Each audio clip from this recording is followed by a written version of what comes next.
Hi friends, അപ്പോൾ ഇന്ന് ഞാൻ വന്നിട്ടുള്ളത് കുട്ടികൾക്കൊക്കെ നമുക്ക് വീട്ടിൽ തന്നെ നല്ല എളുപ്പത്തിൽ ഉണ്ടാക്കാവുന്ന ഒരു സ്പെഷ്യൽ റെസിപ്പീൻ്റെ വീഡിയോ ആയിട്ടാണ് കേട്ടോ. അപ്പോൾ വൈകുന്നേരത്തൊക്കെ കുട്ടികൾ സ്കൂൾ കഴിഞ്ഞ് തിരിച്ചു വരുമ്പോൾ നല്ല വിശപ്പോടുകൂടി ആയിരിക്കും അല്ലേ വരുന്നുണ്ടാവുക.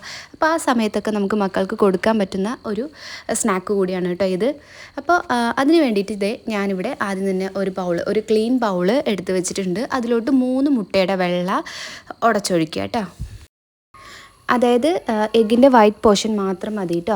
നമുക്ക് യോക്ക് ആവശ്യമുണ്ട്, അപ്പോൾ നമുക്കൊരു സൈഡിലോട്ട് മാറ്റി വയ്ക്കാം. അപ്പോൾ ഞാൻ ഇങ്ങനെയാണ് കേട്ടോ എഗ്ഗിൻ്റെ വൈറ്റും യോക്കും കൂടി സെപ്പറേറ്റ് ചെയ്യണത്. അപ്പോൾ നിങ്ങൾ എങ്ങനെയാണോ നിങ്ങളുടെ കംഫർട്ട് അതുപോലെ ചെയ്യാവുന്നതാണ് കേട്ടോ. ഞാൻ ഇങ്ങനെയാണ് എപ്പോഴും ചേഞ്ച് ചെയ്യാറുള്ളത് കേട്ടോ.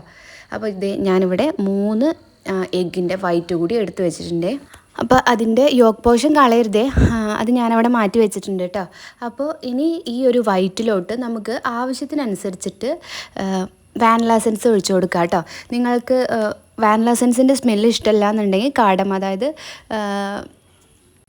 ഏലക്ക പൗഡർ ഇട്ടാലും മതിയാവും. പക്ഷേ ഇവിടെ എൻ്റെ കുട്ടികൾക്കൊക്കെ അതിൻ്റെ സ്മെല്ല് അത്ര ഇഷ്ടമല്ലാത്തത് കൊണ്ടാണ് കേട്ടോ ഞാൻ ഈ ഒരു വാനില എസൻസ് തന്നെ ഒഴിക്കുന്നത്. അപ്പോൾ നിങ്ങൾക്ക് അതാണ് താല്പര്യം ഇഷ്ടമെന്നുണ്ടെങ്കിൽ അതിൻ്റെ ഏലക്കപ്പൊടി ആയാലും മതിയാവും കേട്ടോ. ഇനി ഇതിലോട്ട് ഒരു നുള്ള് ഉപ്പ് മാത്രം ചേർത്ത് കൊടുക്കുക.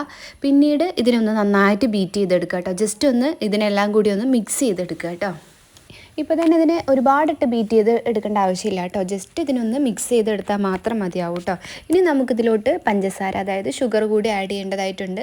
അതിന് ശേഷം മാത്രമേ നമുക്ക് നന്നായിട്ട് ബീറ്റ് ചെയ്യാനായിട്ട് പാടുള്ളൂ കേട്ടോ. പഞ്ചസാര ആഡ് ചെയ്യുമ്പോൾ നിങ്ങൾക്ക് എത്രയാണ് സ്വീറ്റ് ആവശ്യം അതിനനുസരിച്ച് ആഡ് ചെയ്യാവുന്നതാണ്. ഞാനിവിടെ ഒരു 6 സ്പൂണോളം പഞ്ചസാര ഇട്ട് കൊടുക്കുന്നുണ്ട് കേട്ടോ. അപ്പോൾ 6 സ്പൂൺ തന്നെ കറക്റ്റ് ആ ഒരു മധുരം പാകമാണ്. നല്ല സ്വീറ്റ് ഇഷ്ടമാണെന്നുണ്ടെങ്കിൽ നിങ്ങൾ ഇത്രയും കൂടി പഞ്ചസാര ആഡ് ചെയ്തോളൂ. ഇനി ഇതിൽ മാത്രമല്ല, നമ്മൾ കുറച്ചും കൂടി വേറെയും പഞ്ചസാര ആഡ് ചെയ്യുന്നുണ്ട്. അപ്പോൾ ഒരുപാട് പഞ്ചസാര നമ്മൾ കഴിക്കുന്നത് അത്ര നല്ലതല്ലല്ലോ. അപ്പോൾ അതുകൊണ്ട് തന്നെ ഞാൻ ഇത്ര മാത്രമേ ആഡ് ചെയ്യണുള്ളൂ കേട്ടോ. അപ്പോൾ നിങ്ങളുടെ ഫേവറിനനുസരിച്ചിട്ട് വേണമെങ്കിൽ ഇനിയും ആഡ് ചെയ്യാവുന്നതാണ് കേട്ടോ. അപ്പോൾ ഇതിന് നന്നായിട്ട് ബീറ്റ് ചെയ്തെടുക്കണം കേട്ടോ. അതെ, ഇതുപോലെ ഇത്രയും നന്നായിട്ട് ബീറ്റ് ചെയ്ത് എടുത്തതിന് ശേഷം നമുക്കിതിലോട്ട് കുറച്ച് കോൺഫ്ലവർ പൗഡറും കൂടി ഇട്ട് കൊടുക്കാനുണ്ട്. ഇതുപോലെ നന്നായിട്ട് ബീറ്റായി വരണം കേട്ടോ. നല്ല സ്റ്റിഫായി നിൽക്കണം. അതുപോലെ ബീറ്റായി വന്നതിന് ശേഷം നമുക്കിതിലോട്ട് ഒരു 3 സ്പൂണോളം കോൺഫ്ലവർ പൗഡറും കൂടി ചേർത്ത് കൊടുക്കാം കേട്ടോ. 3 സ്പൂൺ മാത്രം കോൺഫ്ലവർ പൗഡർ ഇട്ട് കൊടുത്താൽ മതിയാകും. അപ്പോൾ ഈ ഒരു 3 സ്പൂൺ കോൺഫ്ലവർ പൗഡറും കൂടി ഇട്ട് കൊടുത്തതിന് ശേഷം നന്നായിട്ട് ഒന്നുകൂടി ബീറ്റ് ചെയ്തെടുക്കുക കേട്ടോ. അപ്പോൾ അതുകൂടി ഇട്ട് നന്നായിട്ട് ബീറ്റ് ചെയ്ത് കഴിഞ്ഞാൽ നല്ല കറക്റ്റ് നമുക്ക് ശരിക്കും വിപ്പിംഗ് ക്രീമൊക്കെ വിപ്പായി വന്നതുപോലെ നന്നായിട്ട് സ്റ്റിഫായിട്ട് തന്നെ ഇത് ബീറ്റായി കിട്ടും. അപ്പോൾ ആ ഒരു പരുവത്തിലാണ് കേട്ടോ നമ്മളിത് ബീറ്റ് ചെയ്തെടുക്കേണ്ടത്. ഇതേ കണ്ടില്ലേ, നന്നായിട്ട് ഞാനിത് ഇവിടെ ബീറ്റ് ചെയ്തെടുത്തിട്ടുണ്ട്. ഇനി നമുക്ക് ജസ്റ്റ് ഇതിനെ ഒന്ന് തിരിച്ച് നോക്കിക്കഴിഞ്ഞാൽ ഇത് വീഴാത്തക്ക വണ്ണം ഇത് കണ്ടില്ലേ, ഇപ്പോൾ താഴത്തേക്ക് വീണ് പോകില്ല. നമ്മൾ എത്ര മറിച്ച് നോക്കിയാലും ഇത് താഴത്തേക്ക് വീണ് പോകില്ല. അത്രത്തോളം ഇത് ബീറ്റായി വന്നിട്ടുണ്ട് കേട്ടോ. ഇനി നമുക്ക് ഒരു മിക്സിയുടെ ജാറിലോട്ട് നമ്മൾ നേരത്തെ തന്നെ റെഡിയാക്കി വെച്ചിട്ടുണ്ടായിരുന്ന ആ മുട്ടയുടെ മഞ്ഞ കൂടി ഇട്ട് കൊടുക്കുക. 3 മുട്ടയുടെ മഞ്ഞയായിരുന്നു നമ്മൾ എടുത്തിട്ടുണ്ടായിരുന്നത്. അത് 3 തന്നെ ഇട്ട് കൊടുക്കുക കേട്ടോ. ഇനി ഇതിലോട്ട് ഒരു നേന്ത്രപ്പഴം കൂടി ആഡ് ചെയ്ത് കൊടുക്കണം കേട്ടോ. അതായത് നന്നായി പഴുത്ത നേന്ത്രപ്പഴം ഒരെണ്ണം ആഡ് ചെയ്ത് കൊടുക്കുക. ഇനി ഇതിലോട്ടൊരു 1/4 സ്പൂണോളം ഉപ്പ് ഇട്ട് കൊടുക്കുക. അതുപോലെ തന്നെ ഒരു 4 സ്പൂണോളം പഞ്ചസാര ആഡ് ചെയ്ത് കൊടുക്കുക കേട്ടോ. അപ്പോൾ ഞാൻ നേരത്തെ തന്നെ പറഞ്ഞിരുന്നല്ലോ, നമ്മൾ പഞ്ചസാര ഇതിന് ഒരുപാട് യൂസ് ചെയ്യുന്നുണ്ട് എന്നുള്ളത്. അപ്പം മൊത്തം നമ്മൾ ഇത്രയും പഞ്ചസാര ഇതിന് ആഡ് ചെയ്തിട്ടുണ്ട് കേട്ടോ. പക്ഷേ ഒരു കേക്ക് ഉണ്ടാക്കുമ്പോൾ നമ്മൾ ആഡ് ചെയ്യണ അത്രത്തോളം പഞ്ചസാര ഇതിന് നമ്മൾ ആഡ് ചെയ്യണില്ല. അപ്പോൾ അത്രത്തോളം ഹെൽത്തി ആയിട്ടാണ് നമ്മളിത് ഉണ്ടാക്കിയെടുക്കുന്നത് കേട്ടോ. ഇനി ഇതിലോട്ട് നമുക്കൊരു 1/2 സ്പൂണോളം വാനില എസൻസും കൂടി ആഡ് ചെയ്ത് കൊടുക്കാം. ഞാൻ നേരത്തെ വാനില എസൻസ് കൂടി ഒഴിച്ചു കൊടുക്കാനായി മറന്നതുകൊണ്ടാണ് കേട്ടോ ഇപ്പോൾ ആഡ് ചെയ്ത് കൊടുക്കുന്നത്. ഇനി ഇത് നന്നായിട്ട് അതൊന്ന് അടിച്ചെടുക്കുക കേട്ടോ. ഇനി നമുക്കിവിടെ വേറൊരു ക്ലീൻ ബൗൾ എടുക്കുക.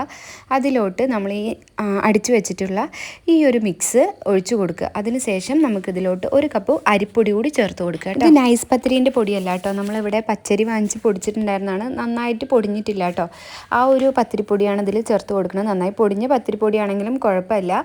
പക്ഷേ ഇത് നമുക്ക് നന്നായി പൊടിഞ്ഞ് കിട്ടിയിട്ടുണ്ടായിരുന്നില്ല ഇത്തവണ. അതുകൊണ്ടാണ് കേട്ടോ ഇങ്ങനെ ഇത്ര കട്ടിയായിട്ടിരിക്കുന്നത്. ഇങ്ങനെ കട്ടിയായിട്ടിരുന്നാലും കുഴപ്പമില്ല, എന്നാലും നമുക്ക് ആ ഒരു അതായിരിക്കും ഇത്തിരിയും കൂടി ടേസ്റ്റ് ആയിട്ട് ഉണ്ടാവുക കേട്ടോ. ഇനി ഇതിന് നന്നായിട്ട് മിക്സ് ചെയ്തെടുക്കുക. അതിനുശേഷം നമുക്ക് നൂൽപുട്ട് നാഴിയിലൊക്കെ ഇട്ടിട്ട് സാധാരണ നമ്മൾ നൂൽപുട്ടൊക്കെ ഉണ്ടാക്കില്ലേ, അതുപോലെ പീച്ചി എടുക്കണം കേട്ടോ. മാത്രമല്ല ഒരു നുള്ള് മഞ്ഞൾപ്പൊടി കൂടി ചേർത്ത് കൊടുക്കുക കേട്ടോ. മഞ്ഞൾപ്പൊടി നിങ്ങൾക്ക് ഇഷ്ടമാണെങ്കിൽ മാത്രം ചേർത്ത് കൊടുത്താൽ മതിയോ. മഞ്ഞൾപ്പൊടിന് മണമൊന്നും ഉണ്ടാവില്ല, പക്ഷേ ഒരു കളർ കിട്ടാൻ വേണ്ടിയിട്ടാണ് കേട്ടോ ഇത് ചേർത്തിട്ടുള്ളത്. അപ്പോൾ നിങ്ങൾക്ക് ആ ഒരു മഞ്ഞൾപ്പൊടി ഒഴിവാക്കണം എന്നുണ്ടെങ്കിൽ ഒഴിവാക്കാവുന്നതാണ്. പക്ഷേ ഞാനിവിടെ കുറച്ചൊരു കളറിന് വേണ്ടിയിട്ടാണ് കേട്ടോ മഞ്ഞൾപ്പൊടി ചേർത്ത് കൊടുക്കുന്നത്. ഫുഡ് കളറാണെങ്കിലും കുഴപ്പമില്ല. കുഴപ്പമില്ല, മഞ്ഞൾപ്പൊടി ആണെങ്കിലും കുഴപ്പമില്ല. ഇത്രത്തോളം മഞ്ഞൾപ്പൊടി ഇട്ട് കൊടുത്തു കഴിഞ്ഞാൽ മഞ്ഞൾപ്പൊടിൻ്റെ മണമൊന്നും നമുക്ക് ഈ ഫുഡിൽ ഉണ്ടാവില്ല. എന്നാലും നിങ്ങൾക്ക് ഇഷ്ടമല്ലെങ്കിൽ അത് അവോയ്ഡ് ചെയ്യാവുന്നതാണ് കേട്ടോ, അത് കമ്പൽസറി അല്ലേ. ഈ ഒരു കൺസിസ്റ്റൻസിയിലാണ് കേട്ടോ നമ്മുടെ ഡോ ഇരിക്കേണ്ടത്. അപ്പോൾ ഒരുപാട് ഇട്ട് ഇതാക്കിയിട്ട് അതിൽ വെള്ളം ഒഴിച്ച് കൊടുക്കേണ്ട ആവശ്യമൊന്നുമില്ല. അപ്പോൾ ഇത്രമാത്രം ലൂസായിട്ട് നമുക്ക് കാണുമ്പോൾ തന്നെ അറിയാവുന്നതല്ലേ. നൂൽപുട്ടിനൊക്കെ നമ്മൾ ആക്കുമ്പോൾ എടുക്കുന്ന അത്രയല്ല, അതിനെക്കാട്ടിലും കുറച്ചും കൂടി ലൂസായിട്ടാണ് കേട്ടോ ഈ ഒരു മാവ് ഇരിക്കുന്നത്. ഇനി ഇതിന് നമുക്കൊരു നൂൽപുട്ട് നാഴിയിലിട്ടിട്ട് ഒന്ന് പീച്ചിയെടുക്കാം കേട്ടോ. സാധാരണ നമ്മൾ നൂൽപുട്ടൊക്കെ ഉണ്ടാക്കുന്നത് പോലെ തന്നെ ഒന്ന് പീച്ചിയെടുത്താൽ മതിയാവും കേട്ടോ. അപ്പം ഞാനിത് നൂൽപുട്ട് ഉണ്ടാക്കുന്ന ആ ഒരു പാത്രത്തിൽ താഴെ കുറച്ച് എണ്ണയൊക്കെ സ്പ്രെഡ് ചെയ്ത് കൊടുക്കുന്നുണ്ട്. അത് വേഗം കിട്ടാൻ വേണ്ടിയിട്ടാണ് കേട്ടോ അങ്ങനെ ചെയ്യണത്. ഇനി നമുക്കിതിന് സാധാരണ നൂൽപുട്ട് ഉണ്ടാക്കുന്നത് പോലെ തന്നെ ഈ മാവിനെ നൂൽപുട്ട് നാഴിയിലോട്ട് നിറച്ച് കൊടുത്തതിന് ശേഷം ഇതുപോലെ പീച്ചി എടുക്കാവുന്നതാണ് കേട്ടോ. ഇനി നമ്മളിത് സാധാരണ നമ്മൾ നൂൽപുട്ടെല്ലാം ഉണ്ടാക്കുന്നത് പോലെ തന്നെ ആവി കെട്ടിയെടുക്കാം. പിന്നെ അതുപോലെ തന്നെ ഇതിൽ പറയാനുള്ളൊരു കാര്യം എന്താണെന്ന് വെച്ചാൽ ഇത് കുറച്ച് ഹാർഡായിരിക്കും കേട്ടോ. നമ്മൾ നൂൽപുട്ട് സാധാരണ ഉണ്ടാക്കുമ്പോൾ കുറച്ച് ചൂടുവെള്ളത്തിലാണല്ലോ ഉണ്ടാക്കുക, അപ്പോൾ ഭയങ്കര സോഫ്റ്റ് ആയിരിക്കുമല്ലോ. പക്ഷേ ഇത് കുറച്ച് ഹാർഡായിരിക്കും കേട്ടോ. നമുക്കിങ്ങനെ ഹാർഡായിട്ട് തന്നെയാണ് വേണ്ടത്. എന്നാലാണ് കേട്ടോ നമുക്ക് ആ ഒരു കേക്ക് ഉണ്ടാക്കിയെടുക്കുമ്പോൾ നല്ലൊരു ടേസ്റ്റ്, അതായത് ഇടയ്ക്കിടയ്ക്ക് ഇങ്ങനെ കടിക്കാനായിട്ട് കിട്ടുമ്പോൾ ഒരു പ്രത്യേക ഒരു ടേസ്റ്റൊക്കെ ഉണ്ടാവുള്ളൂ. അപ്പോൾ ആ ഒരു ഹാർഡ്നെസ്സിൽ തന്നെ ഇതിനൊന്ന് നമുക്ക് വേവിച്ച് എടുക്കാം കേട്ടോ. ഇനി നമുക്കിതൊന്ന് ചൂടാറുന്ന വരെ വെയിറ്റ് ചെയ്യാം കേട്ടോ. ഒന്ന് ചൂടാറിയതിന് ശേഷം നമുക്കിത് സാധാരണ കൈ കൊണ്ട് തന്നെ ജസ്റ്റ് ഒന്ന് ഇങ്ങനെ പൊടിച്ചെടുക്കാനായിട്ട് കഴിയും. കാരണം ഞാൻ പറഞ്ഞിരുന്നില്ലേ നല്ല സോഫ്റ്റ് അല്ല, കുറച്ച് ഹാർഡാണ് ഇത് എന്നുള്ളത്. അപ്പോൾ ഇത് അങ്ങനെ കൈ കൊണ്ട് പൊടിച്ചെടുത്താൽ തന്നെ നമുക്കങ്ങനെ പീസായിട്ട് കിട്ടും കേട്ടോ. ഒരുപാട് ഹാർഡല്ല, എന്നിരുന്നാലും കുറച്ചെങ്കിലും ഹാർഡായതുകൊണ്ട് തന്നെ നമുക്ക് ആ ഒരു പൊടിച്ച് എടുക്കാനായിട്ട് ഇത് കഴിയും കേട്ടോ. ഇതേ കണ്ടില്ലേ, കൈ കൊണ്ട് ജസ്റ്റ് ഒന്നിങ്ങനെ ഞെരടി എടുത്താൽ തന്നെ നമുക്ക് ഈ ഒരു പരുവത്തിലായിട്ട് കിട്ടും കേട്ടോ. അപ്പോൾ ഞാനിത് എനിക്ക് വേണ്ടത്, അതായത് ഞാൻ അവിടെ 2 നൂൽപുട്ട് മാത്രമേ ഇങ്ങനെ പൊടിച്ചെടുത്തിട്ടുള്ളൂ. ബാക്കി ഞാനവിടെ സൂക്ഷിച്ച് വെച്ചിട്ടുണ്ട് കേട്ടോ. അത് നമുക്ക് ജസ്റ്റ് വേണമെങ്കിൽ ഒരു കുറച്ച് എണ്ണയിലൊക്കെ ഇട്ടൊന്ന് വറുത്തെടുത്ത് കഴിഞ്ഞ് സാധാരണ മുറുക്കൊക്കെ കഴിക്കുന്ന ആ ഒരു ടേസ്റ്റാണ് കേട്ടോ അതിനുള്ളത്. അതും നമുക്ക് അങ്ങനെയും കഴിക്കാവുന്നതാണ്. അപ്പോൾ ഞാൻ ഇതിന് വേണ്ടിയിട്ട് ആകെ 2 നൂൽപുട്ട് മാത്രമേ എടുത്തിട്ടുള്ളൂ. ബാക്കി ഞാനവിടെ എടുത്ത് മാറ്റി വെച്ചിട്ടുണ്ട് കേട്ടോ. ഇനി നമുക്ക് ഈ ഒരു മിക്സിനെ നമ്മൾ നേരത്തെ തന്നെ റെഡിയാക്കി വെച്ചിട്ടുണ്ടായിരുന്ന ആ ഒരു വൈറ്റ് യോക്കിലെ അതിലോട്ട് മിക്സ് ചെയ്തെടുക്കണം കേട്ടോ. ഞാൻ മിക്സ് ചെയ്യണ ആ ഒരു സമയത്തുള്ള വീഡിയോ എടുക്കാനായിട്ട് മറന്നുപോയെന്ന് തോന്നുന്നുണ്ട്.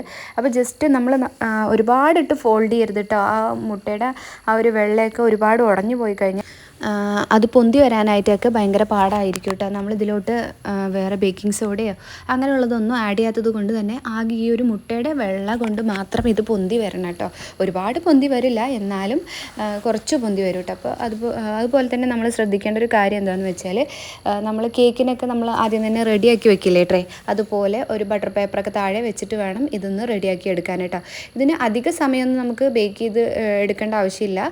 പക്ഷേ ഒരു കുറച്ച് സമയമെങ്കിലും നമുക്കിതൊരു ശരിക്കും പറഞ്ഞു കഴിഞ്ഞാൽ നമ്മൾ ഇതിന് വേണ്ടി യൂസ് ചെയ്തിട്ടുള്ള എന്തൊക്കെ പാത്രങ്ങളാണോ അതൊന്ന് കഴുകിയെടുക്കണ ആ ഒരു സമയം മാത്രം മതി കേട്ടോ. ഇതിന് ഒരു 2 മിനിറ്റ് അത്രത്തോളം മാത്രം ഇതിന് വേവിച്ചെടുത്താൽ മതി കേട്ടോ. ഇതിന് ബേക്ക് ചെയ്ത് അല്ല എടുക്കാറ്, നമ്മൾ ആവി കയറ്റി എടുക്കണം കേട്ടോ ചെയ്യാറ്. അതുപോലെ തന്നെ ഇതിനെ ഒന്ന് ലെവൽ ചെയ്തെടുക്കും കൂടി വേണം കേട്ടോ. ലെവൽ ചെയ്ത് എടുക്കുമ്പോൾ ശ്രദ്ധിക്കേണ്ട കാര്യം ഒരുപാട് ഇട്ട് അമർത്തി കൊടുക്കരുത് കേട്ടോ. അമർത്തി കൊടുത്ത് കഴിഞ്ഞാലും ഈ ഒരു മുട്ട താഴ്ന്നു പോകാനായിട്ടുള്ള ചാൻസ് വളരെ കൂടുതലാണ്. അപ്പോൾ നിങ്ങൾ അതിനെ ആക്കി കൊടുക്കുമ്പോൾ ജസ്റ്റ് ഒന്ന് പതുക്കെ ഒന്ന് ലെവൽ ചെയ്തെടുക്കുക കേട്ടോ. ഇനി ഞാനിത് ഇവിടെ ഒരു പാത്രം സെറ്റാക്കി വെച്ചിട്ടുണ്ട് കേട്ടോ. ഒരു കുറച്ച് വെള്ളം ഒഴിച്ചിട്ട് അതിന് മുകളിലായിട്ട് വേറൊരു പാത്രം വെച്ച് കൊടുത്തിട്ടുണ്ട്. അതിന് മുകളിലായിട്ടാണ് കേട്ടോ നമ്മുടെ ഈ ഒരു കേക്ക്, അതായത് ഈ ഒരു സ്നാക്കിൻ്റെ മിക്സ് വയ്ക്കേണ്ടത്. ഇനി ഒരു 2-3 മിനിറ്റ് വരെ നമുക്കൊന്ന് വെയിറ്റ് ചെയ്യാം. അപ്പോഴത്തേക്കും തന്നെ നമ്മുടെ ഈ ഒരു കേക്ക് റെഡിയായി വരും കേട്ടോ. ഇതേ കണ്ടില്ലേ, ഇത് ഏകദേശം വെന്ത് വരാനായി കഴിഞ്ഞാൽ നമുക്ക് ഇങ്ങനെ കാണാം കേട്ടോ. മുകളിലൊക്കെ ഇങ്ങനെ പൊന്തി നിൽക്കുന്നത് കാണാം. അപ്പോൾ അത് മുഴുവനായിട്ട് പൊന്തി നന്നായിട്ട് വന്നു കഴിഞ്ഞാലാണ് കേട്ടോ നമ്മളിത് എടുക്കേണ്ടത്. അപ്പോൾ ഇത് ഏകദേശം ഒരു കണക്കാണ് കേട്ടോ. അപ്പോൾ ഇതേ 3 മിനിറ്റ് ഇവിടെ കഴിഞ്ഞിട്ടുണ്ട്, മൊത്തമായിട്ട് റെഡിയായി വന്നിട്ടുണ്ട് കേട്ടോ. ഇനി നമുക്കിത് ആവിയിലൊന്ന് മാറ്റി വയ്ക്കാം. ഇത് ഗ്യാസ് ഓഫാക്കിയതിന് ശേഷം അപ്പം തന്നെ നമുക്കിത് പുറത്തെടുത്ത് വെക്കേണ്ടതായിട്ടുണ്ട് കേട്ടോ. അല്ലാന്നുണ്ടെങ്കിൽ ഒരുപാട് നേരം അതിൽ തന്നെ വെച്ച് കൊടുക്കരുത്. അപ്പം തന്നെ നമുക്കിതിനെ എടുത്ത് മാറ്റി വെക്കണം കേട്ടോ. ഇനി നമുക്കിതിനെ ചൂടാറുന്നത് വരെ വെയിറ്റ് ചെയ്യുക. അതിനുശേഷം കട്ട് ചെയ്ത് കഴിക്കാവുന്നതാണ്. അത്രയേ ഉള്ളൂ കേട്ടോ ഇതിൻ്റെ ഒരു പണിയെന്ന് വെച്ച് കഴിഞ്ഞാൽ. പിന്നെ അത് ചൂടാറാൻ വേണ്ടിയിട്ട് നിങ്ങൾ വെയിറ്റ് ചെയ്യുന്ന സമയത്ത് ഇത് തുറന്ന് വെക്കരുത്. ഇത് ആ തുണി കൊണ്ട് തന്നെ ജസ്റ്റ് ഒന്നിങ്ങനെ ക്ലോസ് ചെയ്ത് വെക്കണം കേട്ടോ. അപ്പോൾ നന്നായിട്ട് ഇതാ ചൂടൊക്കെ ആറി വന്നിട്ടുണ്ട്. ഇനി നമുക്കിതൊരു പാത്രത്തിലോട്ട് ഇട്ടിട്ട് ഇതിനെ ഒന്ന് കട്ട് ചെയ്തെടുക്കാം. സൈഡൊക്കെ കണ്ടില്ലേ, നന്നായിട്ട് വിട്ട് വന്നിട്ടുണ്ട് കേട്ടോ. അപ്പോൾ ഇത് കുട്ടികൾക്കൊക്കെ വളരെ ഇഷ്ടപ്പെടുന്ന ഒരു സ്നാക്ക് കൂടിയായിരിക്കും കേട്ടോ. പിന്നെ ഞാനിതിന് പല പേരുകളും പറയാറുണ്ട് കുട്ടികൾ കഴിക്കാൻ വേണ്ടിയിട്ട് കേട്ടോ. അപ്പോൾ ഞാനിത് മുട്ട കൊണ്ട് കൊണ്ട് ഉണ്ടാക്കിയതാണ് അല്ലെങ്കിൽ നൂൽപുട്ട് പോലെ വെച്ചുണ്ടാക്കിയതാണെന്നൊക്കെ പറഞ്ഞു കഴിഞ്ഞാൽ കുട്ടികൾ കഴിക്കാനായിട്ട് വളരെ ചാൻസ് കുറവാണ്. അപ്പോൾ അതുകൊണ്ട് ഞാൻ വേറെ പല പല പേരുകളിലാണ് കേട്ടോ ഈ ഒരു സ്നാക്കിനെ ഞാൻ പറയാറുള്ളത് കുട്ടികളുടെ അടുത്ത്. അപ്പോൾ നിങ്ങളും അങ്ങനെ എന്തെങ്കിലും പേരിട്ട് വിളിക്കാവുന്ന ഒരു സ്നാക്ക് കൂടിയാണ് കേട്ടോ ഇത്. അപ്പോൾ നിങ്ങളുടെ ഇഷ്ടത്തിനനുസരിച്ച് നിങ്ങളുടെ ഭാവനയ്ക്കനുസരിച്ച് നിങ്ങൾക്ക് പേര് മാറ്റി വിളിക്കാവുന്ന ഒരു ബ്യൂട്ടിഫുള്ളും അല്ലെങ്കിൽ ടേസ്റ്റി ആയിട്ടുള്ളൊരു സ്നാക്ക് കൂടിയാണ് കേട്ടോ ഇത്.